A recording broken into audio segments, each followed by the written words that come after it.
probably the most polarising thing to be added to the game. Some people hate it, some people couldn't live without it. The boys AT rifle.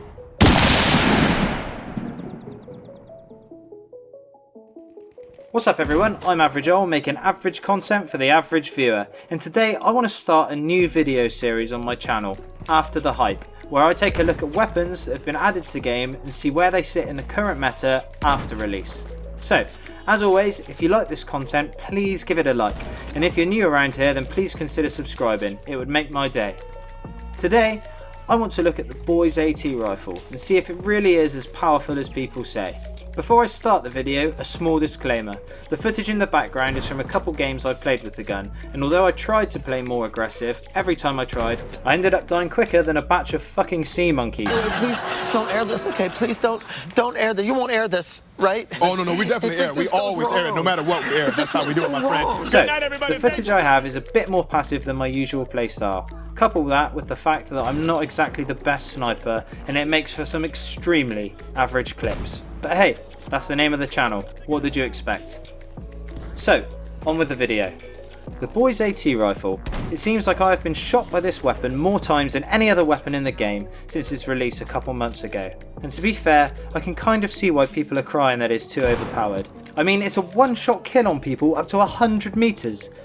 A one-shot kill on the body. That's right, in a game franchise where players were always rewarded with good accuracy with sniper rifles, this gun comes along and offers an easy, accessible way into battlefield sniping.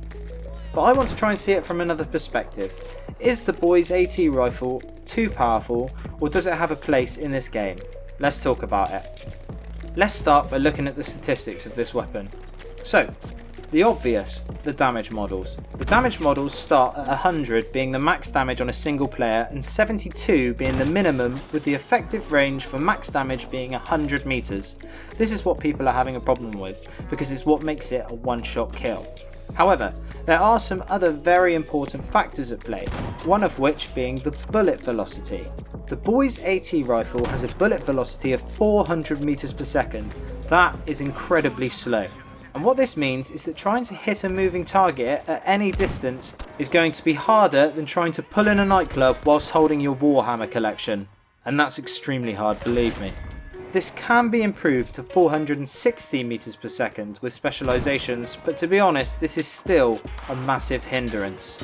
Next is the rechamber speed. The rechamber speed of the boys AT is excruciatingly slow, giving it a base RPM of just 22.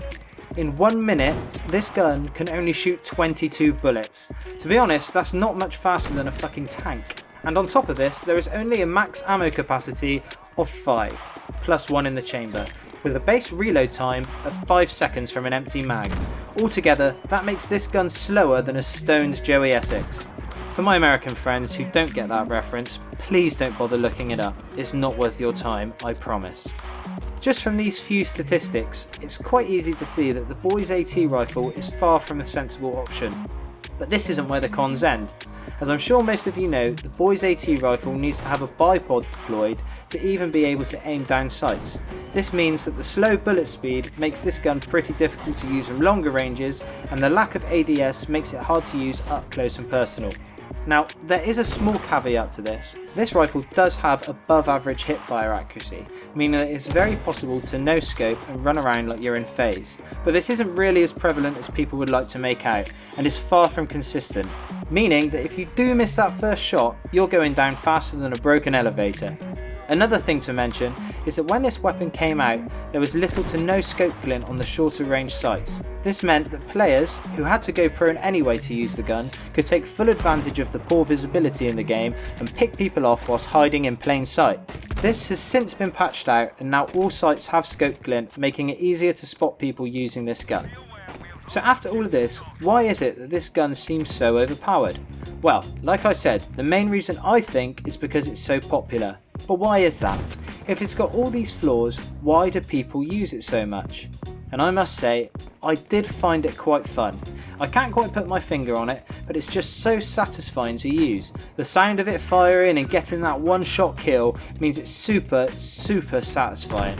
In addition to this, the one shot kill potential means that it's a lot more seductive to newer players or players who have never had the chance to practice and become good enough with a normal sniper rifle.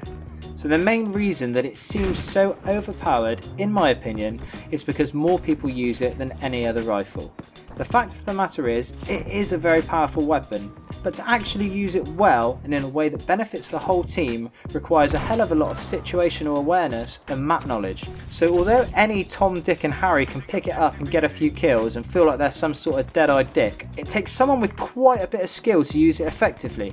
A good sniper can use any normal bolt-action rifle to capture points and top the scoreboard fairly consistently. But to be able to do that with the Boys AT is actually quite a challenge. Altogether, this means that although the weapon has a low skill floor, it actually has a fairly high skill ceiling. Now I would admit that this gun is extremely powerful, and the fact that so many people use it does mean that it's extremely annoying to get killed by. And do I think that there should be more guns with this sort of damage model in the game? Well, obviously not. Like I said, it is extremely fun to use, but sometimes getting blown away by some fucking 4-year-old kid who plays like he's got no thumbs is just damn right annoying.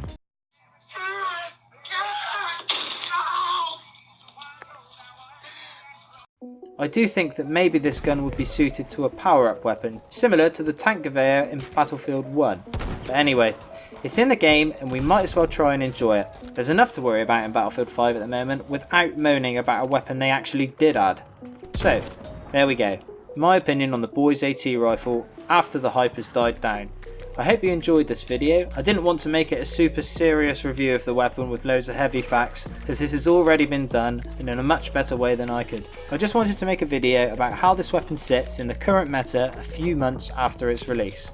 So, let me know in the comments, what do you think of the Boys AT rifle? Is it super trash or super fun?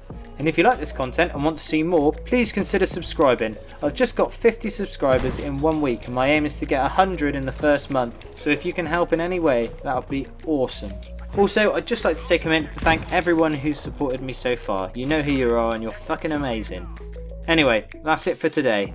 Until the next one, I'm Average Joel. Peace.